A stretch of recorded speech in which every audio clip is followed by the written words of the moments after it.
Hello, and thank you everyone for joining yet another episode of the Azar Mindset Podcast. With your host, I am Altamise Nicole, the CEO and founder of the Azar Agency. Um, and I'm so excited to have this conversation with a dear friend of mine that I have known since the manifestation of a dream that I had back in college. I met her when I was at Cartoon Network, and meeting her was truly a joy. We worked on this business resource group called Next Gen, and we were on the board together, and it was just absolutely positively phenomenal and just like brainstorming ideas. And I knew instantly when I met her that she would be a friend for life. And so far, so good. So true. And it's an honor and such a pleasure just to see the journey unfold for her and to be sitting with her today to be talking about the power of the pivot. So I would love to introduce you to April Smith. She's the founder of One Day and the creator of the Daily Execution Planner.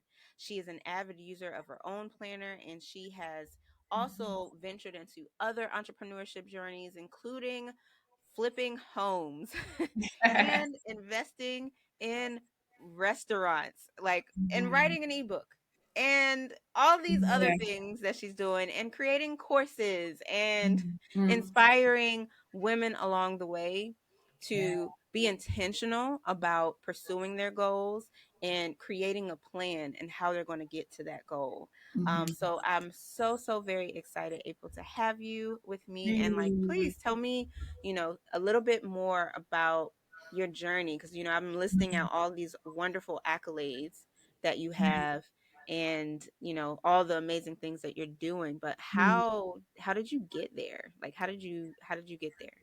Wow. Well, you went all the way back to Turner days. And I'm like, man, I remember, those moments in time of sitting in a Yes. conference room and trying to think about what is it going to be in terms of a workforce for the next generation Yes. at Turner. And at the time, I was working in our strategy department Mhm. for Turner, working for TBS, TNT, True TV, and TCM.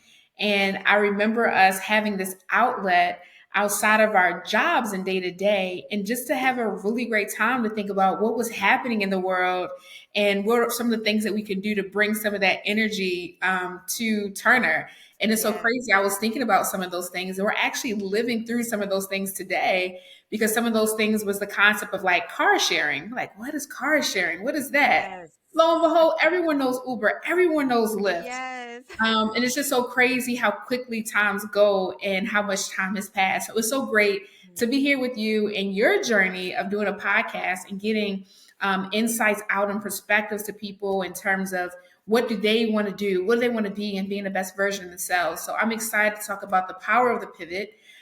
So to answer your question about how I'm able to do all these things, I will say, first and foremost, God, because I don't even know how on earth I'm doing and coming and going. Because half the time I'm like, what did I just do yesterday? But those are things that definitely keeps me grounded. But the other is just having a vision of what I want for myself, for my life, and just following that path based on how I feel in the moment, the voices I have in my head, that being God or my own and my own alignment, and then just seeking to pursue it based on what I feel and just going with the vibration of what I think is right. I know it sounds really mushy or whatever, but I think that when you're really connected with yourself, you're guided to do things and you just have to go with that direction and guidance as it comes to you. I love that. And it Mhm. doesn't sound mushy to me. Yeah. I think it's very interesting. I Mhm. feel like our generation is unlearning a lot of things that we were Mm. taught. Mhm. Not necessarily, with ill intention, definitely not with ill intention, but it's Right. just understanding who God really is Mhm. and who God is not, right? And Mhm. a part of that is connected to exactly what you just talked about, like that alignment It's an Mhm. internal alignment. God is not outside of us. So like Mhm. if we have a desire in our heart, we have a goal, we have a dream, we have a vision. For one, God is within us. God placed that vision there for us to do it, Right. right? Yep. And if we feel alignment in Mhm. it, right? Alignment doesn't necessarily always mean happiness. Mm. Like I want to say that alignment doesn't always mean happiness. Oftentimes alignment doesn't mean happiness. Yeah. Alignment is when you are on a path that is divinely yours. And because it's divinely yours, you still hit adversity, but it just hit differently. You know what Yeah. I'm saying? Like it's a different level of purpose connected to the adversity versus it feeling like pure distraction and Mhm. pure setbacks, and you understand like this is for something greater, right? Yeah. And I think our generation is in a season of really diving into what that means. And Mhm. some of that feels mushy. Like some Yeah. of that, I don't know, did you watch, and you know this my girl, I know you love her too, but did you watch the sermon from Sarah Jakes Roberts Yeah. Yeah. I did. where her wig came off? Yeah. Yeah. And Yeah. girl, listen. And that Yeah. whole, and it's so crazy because if you are looking at purely the theatrics of what Mhm. happened, you Right. will miss Distraction. the whole thing. She was Mhm. talking about exactly what you just said. She was talking Mhm. about the alignment of how God uses our bodies Mhm. and how he uses our energy to say, that ain't it. Right. Mm, that's Feeling. it. You know what I'm saying? Like, and if we tell ourselves all the time to keep moving, keep going, keep going, despite how our bodies feel, Right. Mhm. it's like we are dishonoring God by dishonoring ourselves, because he's Mhm. going to give us indicators when to Right. rest. He's Right. going to give us indicators on when to pay attention a little more because something ain't sitting Mhm. a little right. You know what I'm Right. saying? Like he gives us all of these inside and how we Yep. feel and what it that alignment what that Mhm. alignment will feel like. So like Yeah. I'm all for the mushy. Girl, give us Yeah. one. Well, it's like your body. That's a great point because as I was talking, that is where that thought came from. Was from Sarah Yeah. Jakes Roberts because she was saying like your body will tell you first, right? If your Yes. kid is telling you, "Mom, I don't want to go hug Uncle," and you're like, "No, go ahead and hug Uncle." It's like, no, Uncle is a molester.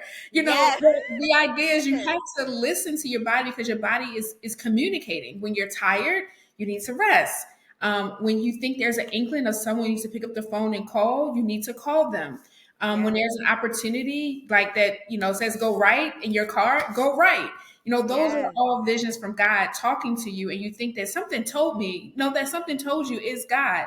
So I'm not necessarily going to go down all the path of God and spirituality, but I will say that one of the ways in which I've gotten and how I have been able to guide my life is being able to have the quiet moments in time by myself so I can reflect. And I think one of the things when you talk about the unlearned, although the pandemic brought a lot of things that we were not expecting, death, uncertainty, stress, sickness, illness, it brought a lot of things. For me, that opportunity, I turned it into something to make it for my greater good. And I Mm. remember when the whole, the world shut down. I remember having a conversation with two of my friends, like, oh my God, we're about to be on lockdown, basically, like in our homes for who knows how long. And I said to them, I am not going to come out of this the same way I went in. I'm going to come out different. And they were like, what are you talking about? I was like, I don't know what it's going to be, but it's not going to be the same. And we had like our little pie, like we lived across the street from each other, and we would go back and forth, one condo to another, like, what you doing? Let's go to the grocery store. Let's go find our toilet paper today. But it was one of those things, it was just the three of us. And I said, look, y'all, like, this is a great opportunity. And they're like, April, what are you talking about? While everyone else wanted to chill, watch Netflix, relax, I was like, no, I'm using this time. And Mm. I took time to sit, and I went on a silence for the day. I didn't call anybody. I shut my phone off.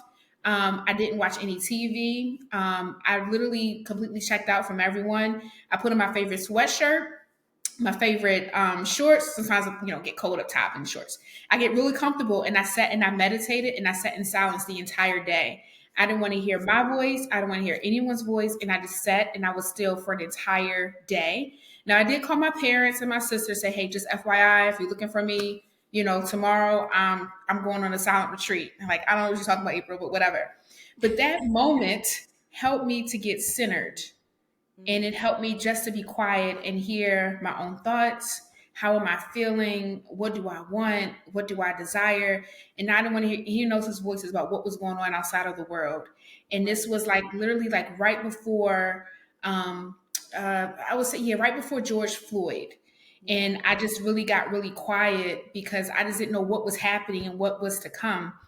But ultimately, from that, I feel like the days that followed kind of ordered my path and ordered my steps. And what I mean by that is my life and trajectory changed after that moment. I started to realize like I really want to live a great life because no day is promised.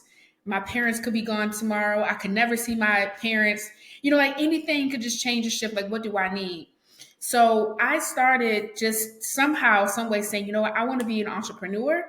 I no longer want to depend on an institution to be the source, the sole source for my income, the sole source for my happiness. I want to be able to position myself so that I can be more self sufficient. And I have to give credit where it's due. I ended up coming across this guy named the Wall Street Trapper, and he's a really big guy on stocks and investing. And he said a comment that stuck with me, and to this day, it's been my guiding light, which is if you give them permission to feed you, then you give them permission to starve you.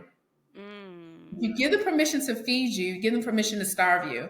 And that was right where the only people that were working, during the pandemic, it's escaped my mind what they called it, but this the core day to day, the first responders. Yeah, first responders and just your core folks. But ultimately, if my job went away, I was like, well, where my money going to come from? What am I going to do? And so I just started changing my framework and thinking about what I wanted to do. I ended up coming across him, learning about stocks. I ended up coming across another guy, Jamal King, learning about real estate. And my mind was open to the possibilities because I said I wanted, or my intention was to be an entrepreneur. My intention was to do something different. So I feel like all these frequencies for opportunities and new perspectives started coming to me. And I just started to follow it and do what made the most sense. And even though the whole world was shut down, I would go on walks daily. It was like maybe 4 or 5 days out of the week at max. And I would just walk. And I was in downtown Atlanta at the time, and it was like ghost town. Like nobody was around. No one was in the streets. I'm like, I feel like I am in an apocalypse. Like, where is everybody? Where did everybody go? It was just me and buildings and concrete. But those are moments that I felt that it helped me to identify what I wanted to do. And I had moments of like God to just speak to me, and I just went with what was in my heart. But I know it's a long answer, but No, that's that's pretty beautiful. much. That's absolutely beautiful. In that process, because we all have those moments of Mm-hmm. doubt. We Mm-hmm. all have those moments of just feeling afraid Yeah. of unknown, of the things that are Yeah. on the other side. Like how did you navigate those feelings and deal with those feelings in that process of transformation for you? Yeah, I mean, I think I don't want to say I ever really dealt with it. I just kind of embraced what it was, and I took each day like one day at a time. I didn't have an answer. No one around me had answers. Most of the times in my life, I would go to someone that had experienced or done something before me and just ask, like, how do you deal with this? But no one knew how to deal with the pandemic. No one knew Right. what was going to come, and everyone was just trying to figure it out for themselves. And everyone had their own little pocket of fear. And that whole George Floyd and just the Mm-hmm. social unrest. I mean, I was living right downtown, in Atlanta, and there were protests that were happening. I saw, police. I saw like army trucks coming through, people, Wow. just destruction. And it was just so hard. And I was also working, right? Working from home. And somehow it acted like everything that was going outside wasn't happening because I had to be present. And everything that was happening, even like the January 6th incident, right? At the Yeah. at the Yep. Capitol. Like, I'm just like, what is happening in this world? What is becoming? People getting shot in the Wendy's parking lot. And Yeah. it was so much to try to process. But I stopped watching television. Like I decided I just wanted to just cut it off. And I mean, there's so many habits that I changed during the pandemic. And if had I not had a sense of oneness, with myself, I would not have really been able to make the pivot in my life that I did and be on this, transformation, as I will call it, for my life that has given me a greater sense of what I don't want to say chasing, but something that I am pursuing. I feel like God put on my heart to do. I love that. I absolutely love that. And there is something beautiful about kind of silencing the world Mm-hmm. because there's so much noise. You know what I'm saying? And I work in social, I work in digital. I understand the power of those platforms, but a lot of it is noise. A lot of it is noise. A lot of it is if we allow it, it becomes um a picture of all the things we are not yet. It becomes all of the um, ideas of what we thought we would be by a certain age or we would Mm-hmm. have by a certain time in life. And, if we're not careful, all like it's like mental food that we are just eating and we're just consuming and we don't even realize we're eating all this stuff and it's making us with high mental cholesterol, aka anxiety. You know what I'm saying? Like it's just giving us it's giving us it's giving us like mental constipation, aka depression. You know what I'm saying? Like, and Yeah, we yeah. don't realize that what we are taking in is literally making such an impact on us. Mhm. So it's beautiful that you took time to like just cut out the noise, like cut Yeah. everything out. And very transparently, I am in that season too. I've been Mm. you know, I started my entrepreneurship journey with zero intention of doing it full time. Like Mhm. I just thought it would be a second stream of income, honestly. I was planning to diversify kind of like how you are in Mhm. diversifying my portfolio. And it never crossed my mind Mhm. that one day I'd be laid off. Like it Mhm. didn't, Mm. you worry about it a little bit, but then you don't want to think about it. Nope. You just dump it in the back like, oh, Yep. I don't want to, ooh, what's gonna happen, I don't know, you know what Yeah. I'm saying? And then Yeah. you just want to be like, God got it and I'm gonna be fine. And that's your way of like that was my way of like pushing it back and Mhm. not even thinking of it, like just being like, I'm gonna just do my job, I'm gonna stay focused, I'm gonna keep my head down, and I'm gonna do my work. And I still remember it was March 19th, 2019. I went into work at 9. I had my meeting with my supervisor at 10, and I remember walking in and for the first time like the lady who was over HR was in the meeting and I was just like, "What?" Like, "Hey girl, Mhm. what you doing here?" You know what I'm saying? Like like, "What's All going those. on?" And Yeah. like as I'm walking in, their eyes are filling with water and I'm just like, "Oh my gosh. What?" While my daughter was she just turned 1. Mm. I didn't have I didn't have 2 months of monthly expenses in my account, yet Yeah. alone I don't want to say required amount, but like what they tell you should have, which is like Yeah. 3 to 6 3 to months. 6 months. Yeah. And I didn't have that. Yeah. And I was the sole provider in my house because my ex-husband, my husband at the time, he was in real estate. They get commission. You know Mm. what I'm saying? Like that is not. So I was the one with the full-time anything. And I was just like, what in the world? Like, Yeah. Yeah. what in the world?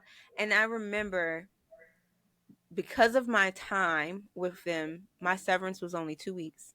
2 weeks? My severance was only 2 weeks. It was like a week for every year or something crazy Yeah, like yeah. that. Uh-huh. Yeah. Yes, ma'am. Yeah. Yep. Yeah. Yeah. It was a week for every year. And I had started with them in like late 2016, late Dang. 2016. So yes, 2 weeks. And I remember getting home. Like, mind you, my meeting started at 10. By 11 a.m., I was home with my box on the kitchen Mm. table. And Oh. I was just sitting there. But if I go back to my journal, 2 days before that, I wrote in my journal, I feel like my spirit is recalculating.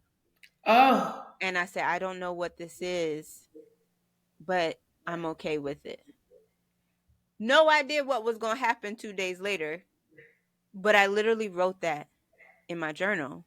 Mm. And looking back now, like, there was so much unknown.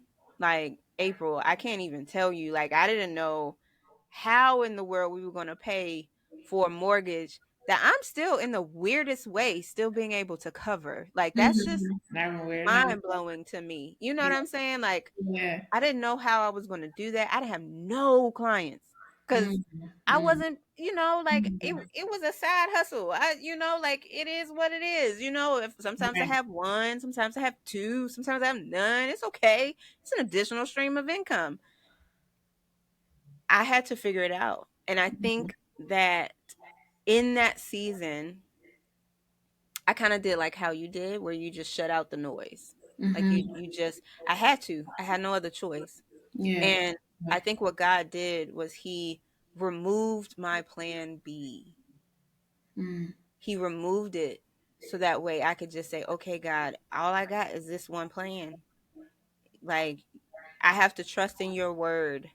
I have to trust in what you said. I have to trust in your promises to to say that plan A will work. So I don't Mm-hmm. need a plan B because plan A will work.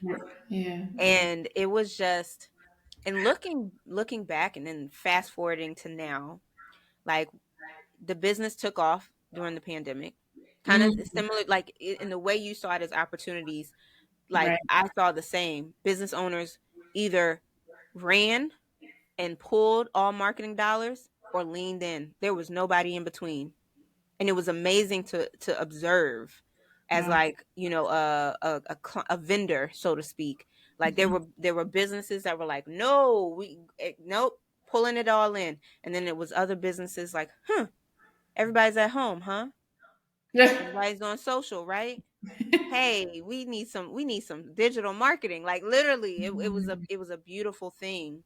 And Mm. we took off, and it was awesome. We grew and all of that. And then here we are. And what most people don't even realize is a recession. Maybe we Yeah, can we even are. say. They don't want to call it that, but Yeah, we they don't. don't want We to call have it to. that. They don't Yeah. want to say it, but they Yeah. don't want. But that's what it is. We in a Right. recession now, and I feel like Mhm. I am now. It's like a recycled, because there's nothing new under the sun. So it's like a recycled season. Mm. It's a recycled season with a higher level of risk because the responsibilities are different, the roles are different. You know what I'm saying? So it's like, okay, I've seen this before. I got Yeah. knowledge of it before. Sure. But, like, whew, we're going through it again at this level. Okay. Okay. Mhm. So Mhm. it's like, you know, it's an act of trust. Yeah. It is an act of trust, a complete act of trust. And, like, I applaud you because you are doing all of this Mhm. on top of a 9 to 5. Like, ma'am, you created homes for Mhm. people. Mhm. Like, I just want you to, like, sit with that Okay. because Okay. that's, like, kind of a big deal. Most of the time, we purchase homes for our family. Yeah. You did that and for other families. Mm. Like, ma'am, that's beautiful. Like, I want, so even Yeah. Yeah. in this moment, in this season, and what you're Mhm. going through, Mhm. like, I have to, like, I give you your flowers all the time, and I'm gonna give you your flowers again. Like, Mhm. that's a beautiful thing because it wasn't just you looking out for you. You Mhm. made a plan that looked out for other people in the Yeah. process. Yeah. And, that's amazing. Like, It's yeah. interesting you say that because I had to remind myself of that during this the renovation. So I'll talk about this the property that I flipped in Chicago. I was living in Atlanta at a team in Chicago, and I was an out of state investor, as they call it. Mm. And this was like my first time purchasing a home. Mind you, I was renting in Atlanta, and here I am buying a property to invest and flip. So I was trying to tell my dad what I was doing. He's like, I don't think it's a good idea. It's a horrible idea. And I was like, yeah, I thought you might say that. That's why I didn't tell you until I'm actually deep in it. Like I'm about to Yeah. buy this thing. And so for me, I was saving up to buy a home and just figure out the right time to do it. And I decided to get on this route of taking a risk and like investing because I realized that one of the thoughts that came to me was that I don't want to live a life where I do the same thing every morning, every day, at the same time. And when we go back to the idea of the unlearning, I feel like my parents, they lived their life, the same routine every day. And it was awesome as a kid because they created predictability for us, me and my sister. We knew what time we were going to get up. We knew we were going to go, drop off at school. We knew we'd come home. My mom would have a dinner prepared. I knew that we were going to take a bath. I knew we were going to watch the Cosby Show in a different world on Thursday. I knew on Sunday we were going to go to church, come back from church. My mom would make dinner. We might go outside. We might do something fun. And then we'll go to bed and repeat and same thing over and over again. I was like, I don't want that life. I loved it right as a child. And I feel like I had the foundation I needed, but I didn't necessarily want that. But my dad had only seen what he had seen and seen what was done and replicated that. But I'm like, I don't want to continue that for the next generation, for that to be the story of their life. Yes. And I realized that my job, and I learned this from another mentor, Storm Leroy, and it was your job is your first business partner. Mm. Your job isn't meant for you to go and buy things and be a consumer. You have to rethink and be a producer. And the idea that your gift will make room for you. And I got that from Eric Thomas. So a lot of things that I've done in my life has been seeking people outside of my ecosystem who are doing things differently that I did not know and exposing my friends and my family to it.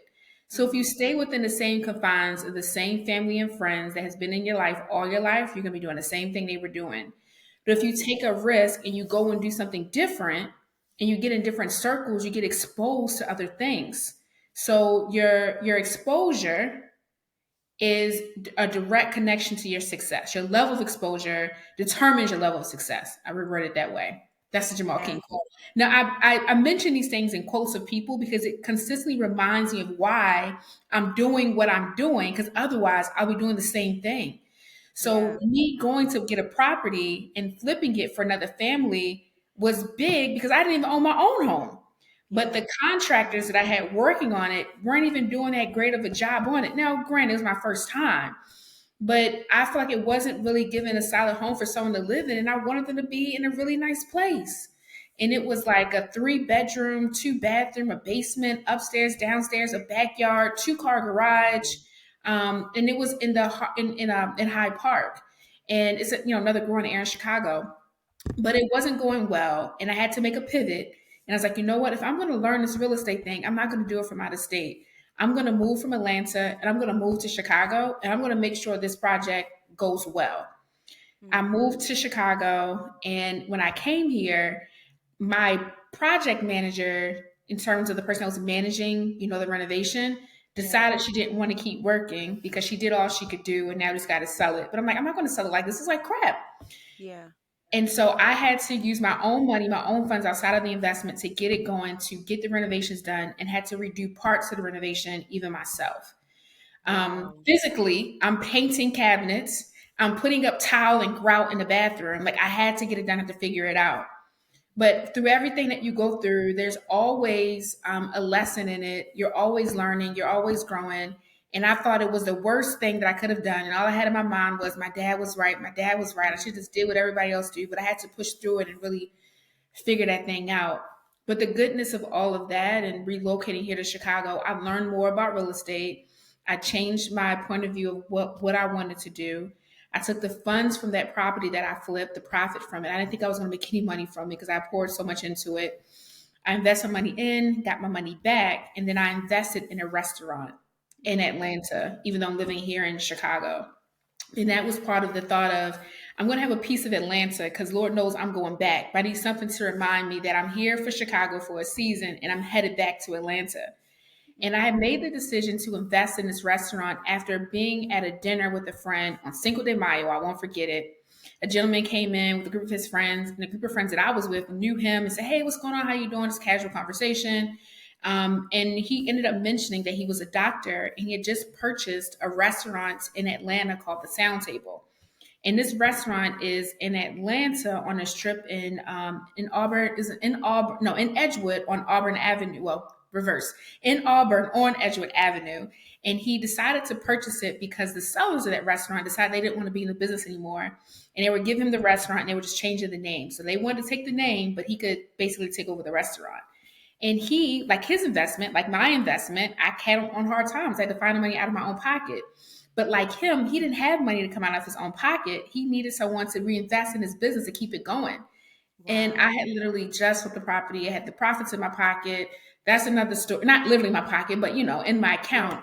And I was like, man, like I will, I'm interested in investing. I love that restaurant. I used to frequent it all the time. And he said, well, I need help with my restaurant because a wall collapsed in my restaurant and I was planning to open the very next day, but there was construction that was happening next door that caused the structure at the bottom, the foundation wasn't properly seated by the architecture, and it caused his wall and his restaurant to collapse, and his insurance wouldn't cover all of it.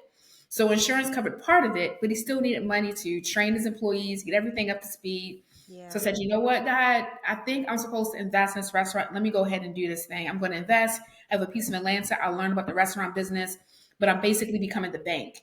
I don't have any business with a restaurant. I'm not opening, closing a restaurant. I'm not focusing on food, none of that. Basically, I'm giving him my money to hold for me, right, with interest, and then I get it back. And I'm getting more interest than I would on a bank or any other investment. So I think of it as a savings account, and then my money is sitting, and I can actually see it. And I go to a restaurant, I can hang out when I want to. It's a great opportunity. I'm in the heart, and I'm learning, right? Wow. And I took also the remaining money that I had from that flip, and I bought a property in Chicago. Bought another property, not to flip this time, but for myself. And I used the concept of a house hack. And a house hack is when you live in one unit, you rent out the others, and you let the rent from those tenants pay the mortgage, and you potentially will have a cash flow. You should have a cash flow coming out of it, and you get to live for free. So me living in Chicago, making that move to come here, right? Look, hear how God works. Come to Chicago, get this project right in order, and you being able to make sure this property is right for a family to move into. As a husband and wife, they were like 27 years old, getting their first property. I sold it with them to have equity. They got like $20,000 in equity in this property. To make sure the property is running right, take the money from that property to give it, I call it tiding to some degree, to someone else that needed for their restaurant to help them on their journey, right? As a first time investor in a restaurant. Then God said, for your pain and for your decision to go and do this, I'm not only going to give you a 4-unit, but I'm going to give you a bonus unit in the basement. So it's like a 5-unit. Wow. And you're going to live for free. But at the same time, there's going to be a price to pay because you got tenants in this building, one that's been living here for almost 40 years and has never left. And then you also have squatters in your building who, unfortunately, drug is their choice of entertainment. And your property will pretty much be the drug house on the block. And you're going to live in a basement while they're living there.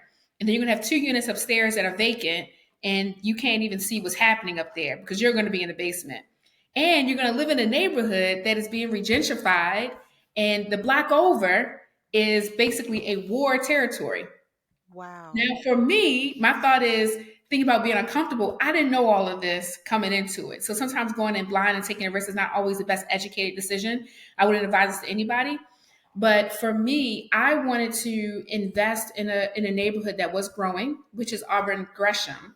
And the city is really planning on revitalizing this neighborhood. And there's like a commercial property that is being built as we speak that is actually going to bring more attention and opportunity to this neighborhood, an underserved neighborhood for African Americans for a very, very long time. There's a food desert. There's so many things happening in this community. There's so many great people that live here, different classes. And to be here, it's humbled me. It's challenged me. It's pushed me to levels I would have never thought possible. And the fact that God has me in a basement protects me from seeing all the things that are happening around me. But it allows me to get an opportunity to learn about real estate. But if I fast forward to where I am now, those tenants that were living here are gone, right? I went Wow. through, I had a really great attorney to help clean all of those things up to move it through. The renovation is complete. I have now two tenants and a third one likely moving in very soon. And so for me, this is the three tenants. I'm sorry, three tenants, and one is going to move in very soon. And I'm going to have the opportunity to leave from here, and I'm going to make a transition. That's next. I'm going to talk too much about it. I'm going to make another transition. But I'm saying all this to say that when I came to Chicago, it was to solve a problem and figure it out. God blessed me with a restaurant of an investment and blessed me with a property to be investing and to be cash flowing and live for free for a year. And now I was able to take the same year and said, you know what, God, I did a lot of things in this past year. First quarter, flipping a property. Second quarter, investing in a restaurant. Third quarter, buying a 4-unit property. And then fourth quarter, I decided that I wanted to help people understand how to execute at a high level. While I was doing all these things, I was also working for a firm. And working for a firm as a program project manager, you're not working 9 to 5. You're working 6, 7 a.m. all the way till 8, 9. It's unpredictable. You're being pulled different ways. You got to juggle a lot to make it all work. And not to mention, I was traveling back and forth from Chicago to Miami in one quarter. I was traveling back and forth from Atlanta to Chicago for work, for client work, all these things being juggled as a single female and just trying to figure things out. Then I was like, you know what? I'm in this basement. I'm going to make the use of it. I'm going to be like Kanye in the basement for 3 summers. And I decided, yeah, that Kanye. And Yeah. I launched this brand called The One Day, which is a planner that I would not have been able to do any of these things if I was not disciplined and organized. And so I want people to understand when you're going after a goal, you have to have a vision, you have to have a why, you have to have a purpose, and you have to have discipline, focus, and motivation to go do it. Otherwise, I could have gave up when I was in Atlanta. Said it's a horrible idea. Sell this property. I'm done. But I say, no, I'm going to stick it out. I'm going to figure it out. I'm going to go to Chicago. And I'm just going to go with what I know and just continue to take educated risks and ask God to help me. But if I would have known all the things that I know now, would I have still done it? Probably not. So Right. sometimes it's good to go in with blinders, but take a Yeah. calculated risk and make it all come together. And to be quite honest, this was a good investment for me, and it's going to continue to grow and appreciate. And it'll be in my family. You know, I'm not married. I don't have any kids, but depending on what life brings to me next, like it will be here, and I'll have it. I I am in awe of all the things that you have done in 1 year, ma'am. One One. year, 2022 was a beast. 1 year. Mhm. Like, okay. So like all of this is amazing and it sounds so inspiring. Take me to a moment. Like I remember you mentioning you got to Chicago, you went Mhm. into the house, you realized like I can't sell this. This look a mess. Like what is What take is me this? to that Yeah. moment where you were like, "You know what? I'm in it Yeah. and I'm going to see this through." Like what did Mhm. that feel like? What was your self-talk like? Like Mhm. what was that process internally for you? Oh my God, ultimately, I can start to cry about that because I am. I was in a goal that no one else knew that I was really on this journey. And part of it, I don't want to tell people too much because they can deter you from doing it and say, just quit, like, don't do it. Or I told you don't do that, but why would you go and do that in the first place? Yeah. And when you need the support, people will tear you down and make you feel even worse about it than what you thought. And so I started to just trust on God. Like when you're going through really hard times, I feel like you really get closer to God through these challenging times. And I just had to tell myself, you know what, April, we're just going to take one piece at a time. We can only handle what we can. And the resources that you need will come. And it was interesting because I literally was running out of money. Like, where am I Mm. going to get this money from? How am I going to redo this bathroom? How am I going to get the security system. Not to mention, I mean, other things is the property got broken into twice. And in the middle of the night, alarm going off, trying to figure out what's going on and what's happening. I mean, I've been through a lot, honey. I've been through so much. But I just said, let me just take it one piece at a time and just ask the questions. So I get caught up in the why and how I'm going to figure it out. I'm going to lose my mind. Not to mention my job, didn't know all the things that I was going through. But in the morning, I would go over there. On the weekend, I would go over there. Talk about a lunch break. I was hustling, driving across town to get back to the property. Like it was a lot to me. So I think I really don't know how I got through, but I did meet this one woman who actually helped me, who had experience flipping properties, and she guided me and she helped me to sell that property. And I will be forever grateful for her to really being a confidant to help me to get that property sold. And I could never repay her the way that she did in terms of helping me to get through that milestone. I also had another friend that was also a real estate investor. She also was just a listening ear when I had a challenging time about how I'm going to do this property, how I'm going to get it done. And we would talk at night, in the morning, talk about having a boyfriend. Like I was like, girl, help me with this. What should I do? It was just, just talking it through with people who had been through that journey, who had seen someone else's journey with real estate to say, April, you can do this. Just keep pushing and figure it out. And I eventually got it sold. But I think that the main thing is knowing that your job is your first business partner. I didn't have high expenses. I still don't have high expenses in terms of a lifestyle. So I use my money for my job to fund it. A lot of people, like for me, I'm a consultant. A lot of people, they drive these amazing like cars. They got the Teslas, the BMWs, they got the Prada bags, they go on these expensive vacations. Out here I am driving a 2007 Honda in 2023. And I don't have the Prada bag. I'm at Target, I'm at Loft. I do what I can, to make it work. So I come up presentable, but it's just like, hey, they got a lifestyle, but their lifestyle was funded by their job. If they were to lose their job tomorrow, how is it going to be funded? But I'm creating a system for myself so that if in fact I do lose my job, I have rental income to subsidize, my lifestyle. So the idea of what I'm doing, what I've learned is that from this gentleman Jamal King was you buy an asset for every bill. An asset for every bill. So you buy a building, the rent may pay your mortgage on your home. You buy another building, and that rent may pay for your car payment. You buy another building, and that may meet your basic needs of your groceries, your non-discretionary income, your groceries or your hair appointments or whatever that is. And those three buildings will fund your job. And as slowly as you begin to get assets and income, your income from your job slowly goes down. And next thing you know, you're no longer using your job as an income for your lifestyle. And that's now money that you can use to invest and do other things. And you eventually remove yourself from working a 9 to 5. It takes time, but anything takes time and takes some commitment and understanding. But you can't do anything if you don't take some risks, and you can't do some of the things that you want to do unless you seek out people who have done it before you.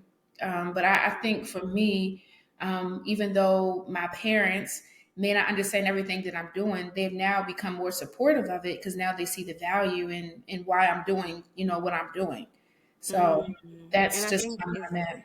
Beautiful what you mentioned. Like, it's so important. I don't want anybody to miss that. Like, people are telling you, hey, don't do that, that's unwise, whatever, not because they don't believe in you. It's because they never seen it before, and it's actually their way of protecting you. Like, Yep. it's their, Mhm. yeah, like in their mind they're protecting you Mhm. from something unseen that they've Mhm. never seen before. They ain't seen it done. Mhm. So if they've never seen it done, and to their own capacity they wouldn't do it, then Mhm. they're going to tell you like, hey, I don't know. Because Mhm. literally, like, April, your experience in in becoming a real estate investor was my experience when I was 21 years old and I bought my first house. Mhm. That was my experience. I had my uncle fuss me out because he was like, "Girl, you don't know what you're doing. How you gonna get into home ownership? And you just got out of college. How is that? Oh, You don't know anything about home ownership." yeah, yeah. Everybody told me it was crazy. Ooh. Everybody said it was crazy to move to Atlanta with no job in sight. Everyone thought I was crazy. I had one friend, may he rest in peace. He cussed me out.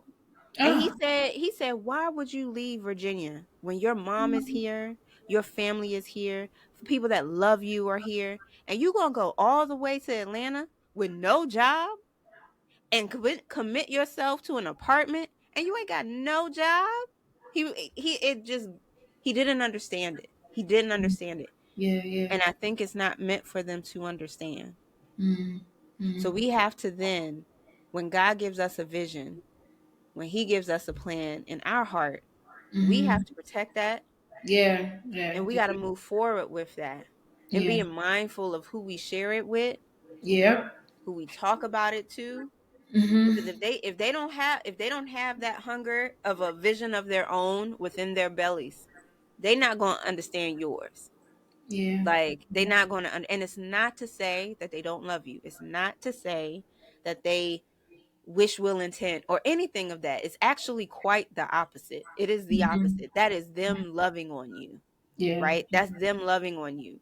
But Yep. if God has put something in you that you don't even understand yourself, it's just it it it is worth taking that risk to go in it. Like you said, going blindly. It is worth taking that risk to go in it just so he can blow your mind Mm-hmm. on the possibilities. Because April, he not done with you. That was just 1 year. I That thought was it just was, one. yeah. Like, per one achievement per quarter. Yes, Hello. that's what I did. 90 days. Every 90 days, I was doing something. I was doing Like, something. that Mm-hmm. is just, it's so beautiful, and I truly believe that you went through that so that you can help someone, and you can give them the encouragement. You can tell them to keep going. You Mm-hmm. can give them what in that season you may not have had from the people you desired it from, but God put angels in your path Oh my God, yeah. in those moments to say, okay, let me, she needs a little more support here. Let me Right, send the angel her way, just right. to be like, okay, yep, that you got it, keep going. You know what Yeah, I'm saying? And yeah. like, literally, like, that was 1 year 1 year. of your life. You became an investor in a restaurant. You became a landlord. You became Mm-hmm. a, like, literally Mm-hmm. 1 year. A homeowner, an An entrepreneur. entrepreneur, So, a creator, a founder of a product that helps mhm. other people do the same thing. Like that, I'm, girl. I'm in awe, and I just want you to know your story will indeed impact so many women, so many black women that have Mhm. that desire, right? And I also think, like, a lot of black women, they sit on their dreams because they're Mhm. so busy making sure everybody else is good. They're so busy, even if you don't have kids, you invest that level of nurturing and care into the company that you work for. You see what I'm Mhm. saying? Like, it Mhm. doesn't go away. It just channels in Yeah. different areas. So Yeah. that's why we are the ones to come in first, and we are the ones to leave last. Yeah. You see Wow. what I'm saying? We are the ones, when everybody else say, "Oh, I can't do it," who raising their hand? Yeah. That's yeah. So it's like, it's there, right? And we give all of that to everybody else, but it is time to give it to ourselves. It's Mhm. time, and I'm the first, April mentioned this. I will be another one to second it. It is not easy. It is not easy. Y'all, I like the Azar agency right now. It looks murky. And I'm just like, Lord Jesus, what Ah. are you doing? Like, Yeah. what Yeah. are you doing? And Yeah. literally, like, yesterday, I was having a moment, and I was just like, Lord, I know you have me here. I know this is an assignment. So I'm going to stay planted. I'm going to stay rooted. As everybody else is saying, hey, why don't you can look into jobs. You can do this. You have so, I don't, I'm not called to go back. I'm Yeah. not called to go back. So that means I need to sit. Sit. Yeah. I Yeah. need to sit and absorb and feel whatever this season has, even if it feels painful, even if I don't understand. Like literally, whew, Oh. literally, my daughter. So like, and truthfully, y'all, like in the midst of it too, it's not that I can't go to the grocery store and get groceries. That's not it. We just been busy. I just been busy, and I just been taking care of my daughter, just going. Last night I cleaned out we had like food in like, containers that I need to throw out. So I just threw them out. Yeah, yeah. And my daughter says, "Mommy, the refrigerator is empty." She said, "Mommy, the refrigerator's empty." And I said, "But it's okay, baby, because we do have food. We have food in here." She said, "Okay, we got to go to the grocery store. I haven't seen it like that." And it's just in those moments, right? Yeah. I have multiple thoughts. I'm like, dang, this little girl, right? There's nothing in there. That's bare. But then I also think like God's covering you because you literally can go to the store now and fill it up. Okay. Like you can literally go and God is covering you. Ain't got to worry about it. Don't worry about it. Keep going. Keep going. And there are things, it's like when you see what you're aiming for, but you can't Mm-hmm. touch it because you're in the Mm-hmm. middle. Yeah. And Yeah. you too far. You're too far to turn around. You Mm-hmm. cannot turn around. But then you're also like the goal seems far, but you can see it, you just can't touch it. Like that's literally where I feel we are. We're Okay. like in the middle. Oh yeah. Mm-hmm. And it's just like, you know, it's hearing you talk about your journey and that process and Mm-hmm. building and renovating and fixing, right? Mm-hmm. And you sitting in this thing that just looks messy and Mm-hmm. and just full of dust and debris, Mm-hmm. and you like, this is not what I envisioned, this is Yeah. not what I expected. No. But you sit in it, Mm-hmm. you get to work, you clean it, you paint the walls, Mm-hmm. right? Mm-hmm. You put that grout on, right? You put the backsplash on there yourself, one by one. And then Mm-hmm. eventually you have something that will absolutely blow your mind. We got Yeah. to put in that work. You know what I'm saying? Yeah. And also means I think give yourself some grace, too, because I think that your journey is not meant just for you, it's also for other people. And what you're experiencing is also helping other people as entrepreneurs to be able to see your journey, to give them hope about what it is, but also the people can identify and connect with you that are going through the exact same thing, to say, oh, this is part of the journey, part of the process of being an entrepreneur. And I'm not the only one that's going through this. And if I could challenge you to do anything, is to think about what is it that Altamise is going to be 5 years from now because of the work that she did in 2023.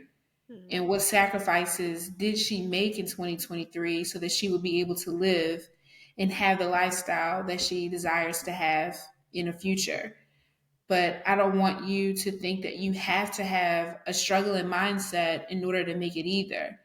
So if you have to do a pivot of some sort, pivot briefly, but don't forget the vision or the goal of what you need to do to get back to where you desire to be.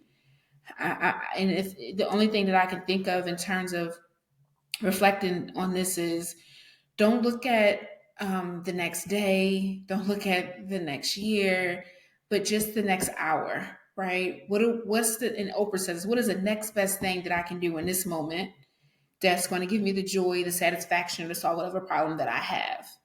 So just take it, and I'm not, yeah, just take it literally one day at a time, 1 hour at a time, but find the grace that you need to give yourself through each of the moments. I love that. And I appreciate that. And that's literally what my spirit has been telling me. Like literally yesterday, out of the blue, out of the blue, after my meetings, my Mm-hmm. spirit said, take a bath. What? It's 3 o'clock in the afternoon. What are you talking about? I took a shower this morning. No, take a bath. And Yeah. and then my brain is like, what kind of bath? What do I need to do? Like, what? And it literally, my spirit was like, don't overcomplicate it. Yeah. Just listen. Just take a bath. Yeah. And it just, I said, fine, okay, like, sure, at 3 o'clock in the afternoon. That's weird, But I think that was like a moment for myself Mm. because I've just been going, going, going, and I those moments of stillness are so important. Yeah, they are. And I think I needed that yesterday. So like I appreciate what you're sharing because that is indeed confirmation of like, Mhm. hey, like this is season, give it grace. We Mhm. pivot, but the assignment stays the same. You know what I'm Some saying? And things, man. sometimes like it's just not what we think.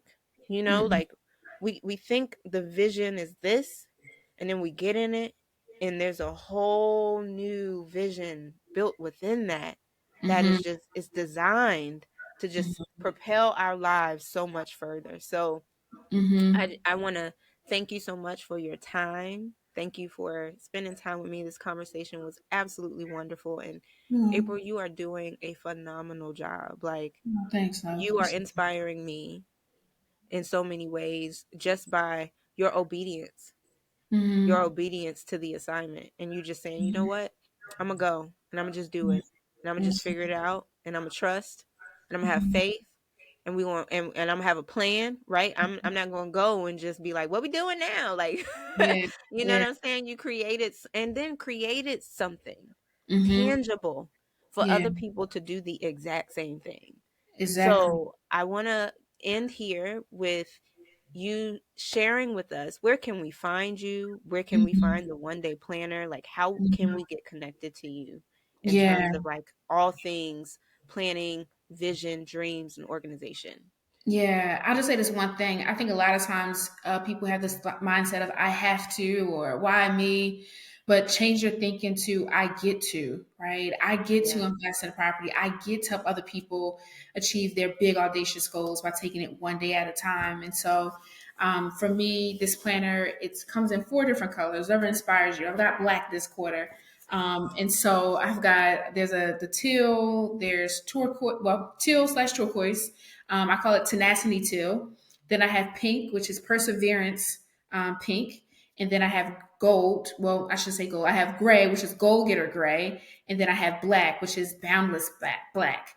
And those are all things that you need to have when you're going after a goal: perseverance, tenacity, boldness. You got to have a goal. And so those are the 4 things that I want people to be aware of. So if you are interested in getting a planner to help you achieve your big, audacious goals, you can go to Amazon and you can simply type in one day, spelled out ONE day, daily execution planner, and it will come up, and you'll see this logo come up, 4 different colors. You can also purchase it on my website, learn more about me at the spelled out day.co. So the1day.co. And you can purchase the planner there, learn more about my story. And then I also have, just for your audience, Ultimes, I am doing a master class that is going to be free on July 2nd. The masterclass is a Goal Crusher masterclass on the tools and tricks that I've used to help me achieve all these goals that I did in 2022 that can help people to be productive and also live the life they desire.